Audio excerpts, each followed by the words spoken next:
बिस्मिल्लाहिर्रहमानिर्रहीम। इस वीडियो में हमने डिस्कस करना है कि साइंस सब्जेक्ट्स की पेपर प्रेजेंटेशन को आपने किस तरह मोर अट्रैक्टिव बनाना है और वो कौन से ट्रिक्स हैं जो मैंने यूज़ किए एंड आई गॉट 85 और 85 in all the science subjects including physics, chemistry and biology.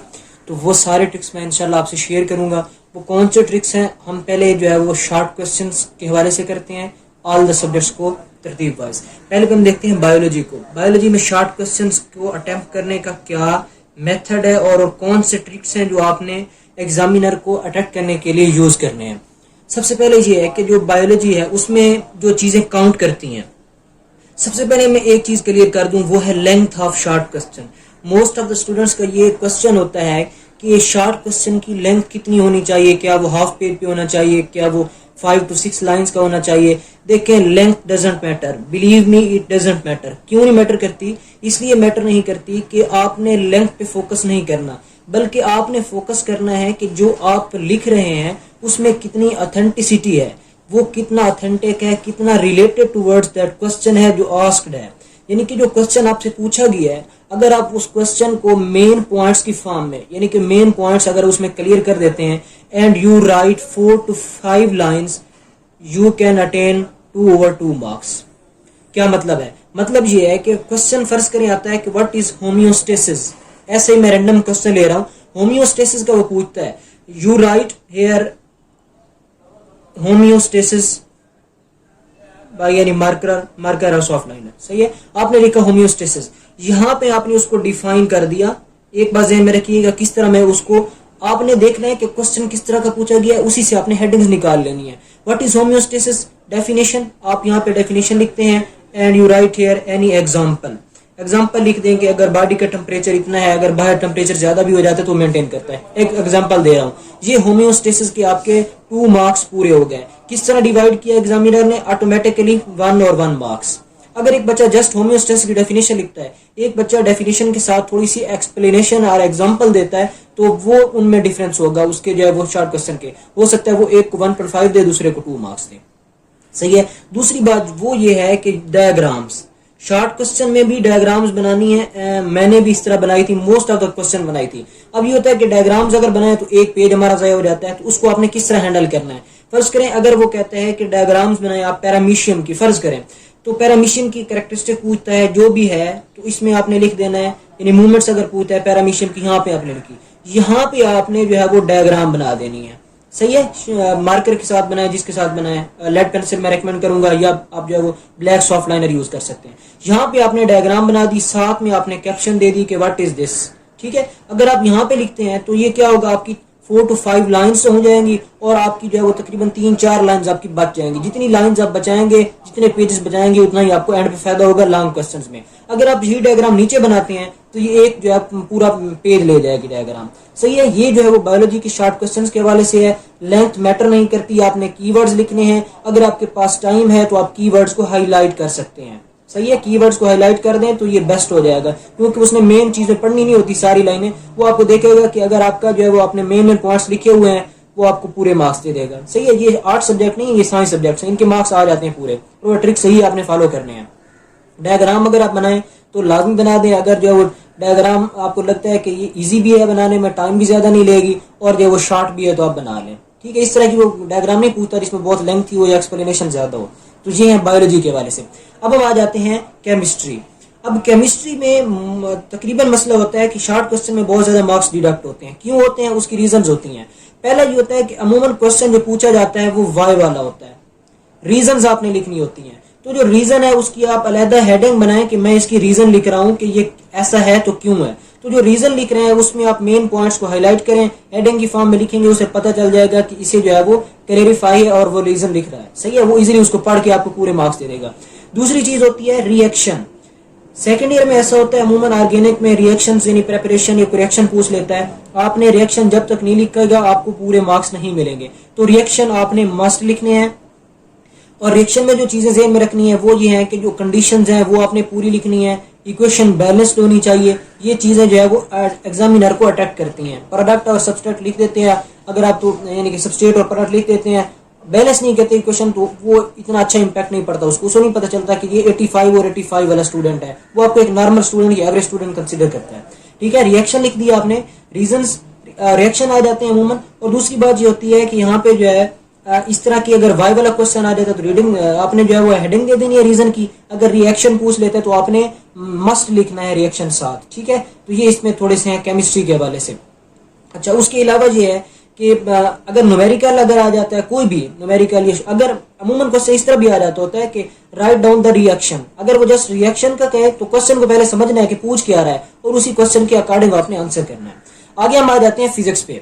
जो फिजिक्स वाला पोर्शन है इसमें शॉर्ट क्वेश्चन में इतने ज्यादा मार्क्स डिडक्ट नहीं होते। अगर आप एमसीक्यूज में मार्क्स पूरे ले जाते हैं तो आप इजीली इसमें ले सकते हैं, अगर आपके जो है वो अच्छे क्वेश्चन हो जाते हैं, क्योंकि इसमें मोस्टली होता है कि रीजंस नहीं पूछी होती, इतने ज्यादा ट्रिकी नहीं होते, अमूमन आपके एक्सरसाइज में से क्वेश्चन आ जाते होते हैं। तो जो इसमें ज़ेन बातें रखनी है वो वाई वाली ऑप्शन में आप उसको जो है वो हेडिंग की सूरत में लिख सकते हैं। उसके अलावा जो है पॉइंट्स बना के अगर आप लिखते हैं तो वो ज्यादा अट्रैक्टिव भी होता है और इजीली एग्जामिनर उसमें से जो है वो चूज भी कर लेता है कि मैंने कौन कौन से पॉइंट्स को हाईलाइट करके यहाँ पे इस बच्चे को मार्क्स अवॉइड करने हैं, तो अवॉइड करने हैं। ठीक है, तो ये हो जाता है शॉर्ट क्वेश्चंस के हवाले से बायोलॉजी, केमिस्ट्री एंड फिजिक्स में आपने किस तरह अटेम्प्ट करने हैं। एक और चीज ये है लेंथ के हवाले से कि अगर आप बहुत ज्यादा लेंथी लिखते हैं तो ये नेगेटिव इंपैक्ट होता है, अगर बहुत ज्यादा शॉर्ट लिखते हैं तो ये भी नेगेटिव इंपैक्ट होता है। क्यों? क्योंकि अगर आप बहुत ज्यादा लेंथी या शॉर्ट लिखते हैं तो एग्जामिनर को ये आइडिया होता है कि इस बच्चे को एग्जैक्ट आंसर का नहीं पता, इसलिए वो या तो बात को बहुत ज्यादा तूल दे रहा है या बात को बहुत ज्यादा शॉर्ट कर रहा है। इसलिए विद इन जो है वो आप 5 to 6 लाइन्स लिखें, दैट विल बी आइडियल। लेकिन ये है कि 5 to 6 लाइन्स में आपके कीवर्ड सारे आ जाने चाहिए। कीवर्ड्स नहीं आते, क्वेश्चन उसने लेंथी पूछा हुआ तो फिर आप उसी के अकॉर्डिंग चलें। जी हाँ, शॉर्ट क्वेश्चंस के हवाले से। अब हम आते हैं लॉन्ग क्वेश्चन, जिनमें जो 85 और 85 लेने वाले स्टूडेंट्स होते हैं उनमें जो वो किस तरह वो मार्क्स डिडक्ट करते हैं, कौन से चूज करने चाहिए, जी हम देखते हैं अभी। अब हम डिस्कस करते हैं कि लॉन्ग क्वेश्चंस को आपने किस तरह अटेम्प्ट करना है, कौन से क्वेश्चंस चूज करने हैं। सबसे पहले हम आते हैं बायोलॉजी पे। अब जो बायोलॉजी है उसमें आपने देखना है कि जब सबसे पहले मैं एक चीज रिकमेंड करूंगा कि अगर आपने 85 और 85 लेने हैं तो आप स्कीम ऑफ स्टडीज को इस हद तक रखें कि जो स्कीम ऑफ स्टडीज वाले चैप्टर हैं पेयरिंग वाले उनको ज्यादा अच्छे से करें, बाकी भी सारे करें। जब तक आप पूरी बुक नहीं करते उस वक्त तक 85 और 85 की कोई गारंटी नहीं है। सही है, जो स्कीम ऑफ स्टडी फॉलो करते हैं वो होते हैं जो है वो 75 to 80 वाली रेंज में। अब ये होता है कि लॉन्ग क्वेश्चन में बायोलॉजी में पहला क्वेश्चन आपने जो क्वेश्चन को हल करते वक्त पहले देखना है जो पेपर है उसमें एक क्वेश्चन ऐसा है जिसमें कोई फिगर है, यानी कि आपको इस तरह पता चल जाएगा कि डायग्राम वाला, जिस तरह ट्रांसक्रिप्शन का अगर पूछ लेता है तो उसमें डायग्राम है, ट्रांसलेशन पूछ लेता है तो उसमें डायग्राम है, डीएनए का मॉडल पूछ लेता है उसमें डायग्राम है। ये जो डायग्राम होती है अगर आप अच्छी बनाते हैं और सारी हाईलाइट करते हैं तो बायोलॉजी में डायग्राम की बेस पे ही आपको मार्क्स मिल जाते हैं। तो वो वाला क्वेश्चन चूज करें जिसमें डायग्राम हो और वो वाला क्वेश्चन चूज करें जो मैक्सिमम जो है वो 3 to 3.5 जो पेज है उस पे जाए। अगर आप बहुत ज्यादा लेंथी क्वेश्चन चूज करते हैं तो ये हो जाएगा, एक तो आपकी पेपर की सिमेट्री जो है वो सही नहीं होगी, दूसरा आपको पेज का मसला बनेगा और तीसरा ये कि टाइम मैनेजमेंट जो मेन इशू होता है वो आपको नहीं हो पाएगा। तो ऐसा क्वेश्चन चूज करें जिसमें डायग्राम हो और जो है जिसकी लेंथ 3 to 3.5 पेज मैक्सिमम हो। सही है, और दूसरी बात यह है कि इसको आप हेडिंग्स की फॉर्म में लिखें। जितनी ज्यादा हेडिंग्स बना के लिखेंगे, हेडिंग का ये होता है कि हेडिंग क्यों रिकमेंडेड होती है, वजह ये होती है हेडिंग आप बना के लिखते हैं तो उसे पता चल जाता है कि जो मेन पॉइंट्स हैं बुक में वो उस बच्चे ने सारे लिखे हुए हैं, तो वो हेडिंग पढ़ के ही आपको तकरीबन मार्क्स अवार्ड कर देता है। ठीक है, उसके बाद ये है कि आपने जो और चीजें में रखनी है वो ये है कि मेन पॉइंट्स को आप यहाँ पे हाईलाइट कर सकते हैं। ये अच्छी बात होती है, मेन पॉइंट्स को हाईलाइट कर देना, एग्जामिनर को मसला नहीं बनता कीवर्ड्स को चूज करने में। सही है, बायोलॉजी में कौन सी चीजें में रखनी है, डायग्राम वाला क्वेश्चन चूज करना है, लेंथ जिसकी जो है वो नॉर्मल हो वो वाला क्वेश्चन चूज करना है, प्रॉपर हेडिंग बना के लिखनी है और मेन पॉइंट्स को आपने हाईलाइट कर देना है। ये है बायोलॉजी। आगे आ जाते हैं केमिस्ट्री। अगर केमिस्ट्री हम फर्स्ट ईयर की बात करें तो फर्स्ट ईयर में फिजिकल केमिस्ट्री होती है, उसमें आपने, और सेकंड ईयर में जो ऑर्गेनिक में ज्यादातर आ जाते हैं, शॉर्ट लॉन्ग क्वेश्चन ऑर्गेनिक में हो जाते हैं। तो पहले हम देख लेते हैं ऑर्गेनिक को किस तरह करना है। ऑर्गेनिक को आपने इस तरह करना है कि वो वाला इस तरह देखें जिसमें जो वो रिएक्शंस हो, यानी कि ऑर्गेनिक में मोस्टली हैं रिएक्शंस, तो ऐसा क्वेश्चन चूज करें जिसमें आपको पता हो कि जो रिएक्शन आ रहे हैं उनकी जो कंडीशंस हैं, उनकी जो सबस्ट्रेट और प्रोडक्ट्स हैं उनको हम इजीली बैलेंस में कर सकता हूं, या नहीं कर सकता। इसी तरह जो है वो उसकी जो कंडीशंस हैं वो सारी मुझे आती हैं या नहीं आती, क्योंकि जो कंडीशन होती है टेम्परेचर, प्रेशर कितना है, कैटलिस्ट कौन सा यूज होना है, ये अगर आप सारी लिखते हैं तो उसे पता चल जाता है। क्योंकि जो मोस्टली बच्चे होते हैं उन्होंने सबस्ट्रेट और प्रोडक्ट याद किए जाते हैं, कंडीशन ज्यादातर को भूल जाती हैं। तो जो कंडीशंस और बैलेंस्ड इक्वेशन लिखता है उसको ज्यादा मार्क्स अवार्ड होते हैं। और एक और चीज है, अगर फिजिकल केमिस्ट्री में या इनऑर्गेनिक में आप आ रहे हैं, क्वेश्चन कर रहे हैं, तो उसमें जो है वो आप ज़हन में रखें, अगर कोई साथ बना हुआ है कंपैरिजन में, कोई टेबल वगैरह बना हुआ है या इसी तरह कोई ग्राफ बना हुआ है, तो वो आप लाजमी ड्रा करें। और ये है कि जो फर्स्ट ईयर वाले हैं यानी कि फिजिकल केमिस्ट्री है, उनके लिए ये है कि आप इस तरह का क्वेश्चन चूज करें जिसमें डायग्राम हो। जिस तरह कैलोरी मीटर वाला मेरा आया था क्वेश्चन, तो मैंने पहली अटेम्प्ट में वो मैंने पहली लुक में उस क्वेश्चन को चूज कर लिया था। क्यों? क्योंकि डायग्राम जब आ जाती है तो एग्जामिनर जो है वो ज्यादा मार्क्स आपको देता है, अगर आपकी जो है वो ड्राइंग स्किल्स अच्छी हैं या आप अच्छी डायग्राम ड्रा कर लेते हैं। और ये भी नहीं होता कि डायग्राम बहुत ज्यादा अट्रैक्टिव हो और आप उसी पे टाइम वेस्ट करते हैं। डायग्राम में प्रेजेंटेबल सी हो, बस नॉर्मल, और ये कि उसमें जो चीजें हैं यानी कि उसके जो पॉइंट्स हैं वो आपने हाईलाइट की हो, यानी प्रॉपर लेबल डायग्राम आपने बनानी है। और नीचे उसके कैप्शन लिखना होता है। ये डायग्राम को बनाने का या ड्रा करने का या चूज करने का एक रूल है। ये है केमिस्ट्री के बारे से। आगे आना है फिजिक्स। अब जो फिजिक्स है इसमें इतना मसला नहीं बनता। क्यों? क्योंकि एक क्वेश्चन होता है न्यूमेरिकल। अब न्यूमेरिकल में अगर आप उस न्यूमेरिकल की कंडीशंस को फॉलो करते हैं, यानी आप उसके जो स्टेप्स हैं वो सारे अप्लाई करते हैं, फार्मूला आप सही लिखते हैं और पुट करते हैं, सारे जो स्टेप्स हैं वो आगे सॉल्व करते हैं, इसी तरह जो क्वेश्चन आंसर है उसके जो प्रॉपर यूनिट के साथ लिखते हैं, तो आपको इसमें पूरे मार्क्स मिल जाते हैं न्यूमेरिकल में।